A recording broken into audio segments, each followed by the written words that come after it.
आप देख रहे हैं गदर न्यूज।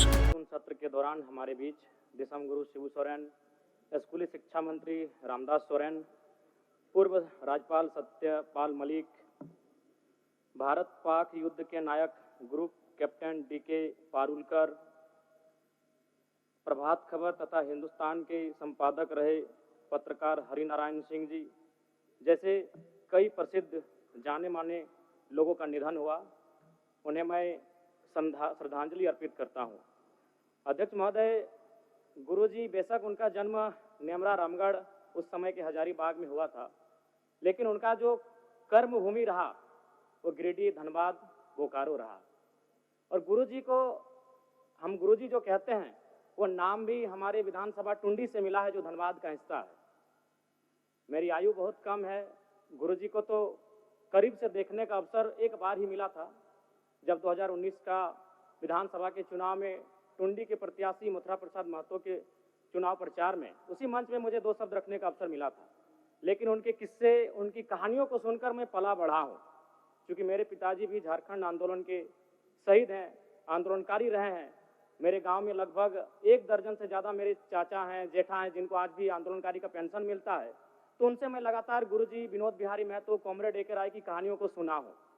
और आज भी हमारे गांव में एक कहावत प्रचलित है अध्यक्ष महोदय, उस समय 70-80 का दौर था जब गांव में रात्रि पाठशाला लगती थी। लोग एक कहते थे कि मीटिंग सुने ले चाले नुनुक माए, हमरा गाँव में आवहत विनोद बाबू शिबू सोरेन के राय।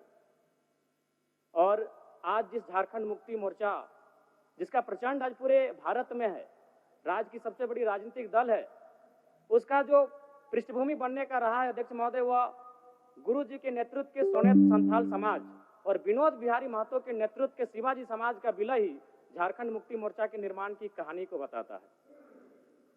दिसम गुरु शिबू सोरेन ने उस कालखंड में आमजनों की आवाज बने, जब कोयलांचल में उद्योग हावी हो रहे थे, जब कोयलांचल में तमाम माफिया लोग हावी हो रहे थे, पारसनाथ की तराई में महाजनी प्रथा हावी हो रहा था।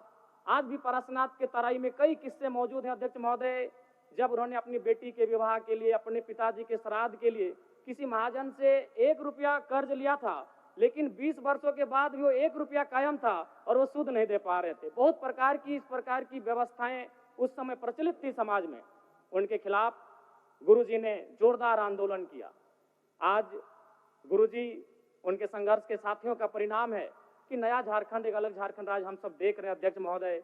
और वास्तव में गुरुजी का हाड़ मांस का शरीर हमारे बीच से चला गया है, जो विधि का विधान है, प्रकृति का शाश्वत नियम है। लेकिन मेरा मानना है उनके विचार अटल हैं, अजय हैं, अमर हैं। और आज आवश्यकता है उनके विचारों को प्रचार करने की, आज आवश्यकता है उनके विचारों का जो सपना था उसे साकार करने की। और मैं कहूँगा अध्यक्ष महोदय, जो जिसका उदय होता है उसका अंत होता है, जो आते हैं वो जाते हैं, ये विधि का विधान है। लेकिन गुरु जी का जाना भी एक शुभ समय है। आज नहीं तो कल गुरुजी जाते ही संसार को अलविदा कह के, हम भी एक दिन इस संसार को अलविदा कह के जाएंगे। लेकिन गुरुजी एक शुभ समय में अलविदा कह के गए हैं, क्योंकि उनकी पार्टी की सरकार है और उनके पुत्र इस राज्य के सबसे सशक्त नेता माननीय मुख्यमंत्री के तौर पर विराजमान है। तो इससे बड़ा अवसर हमें शायद नहीं मिलेगा गुरुजी के सपनों को साकार करने का। अतः शब्द नहीं है महोदय, गुरुजी एक बहुत बड़े उपन्यास है, वो किताब भी नहीं रहे कि शब्दों में और वाक्यों में उनको पढ़ लें। वो एक बहुत बड़े उपन्यास है, जिन्हें एक कालखंड में पढ़ा नहीं जा सकता है, जिन्हें एक कालखंड में पूरे व्याख्या नहीं किया जा सकता है। गुरुजी को श्रद्धांजलि के साथ साथ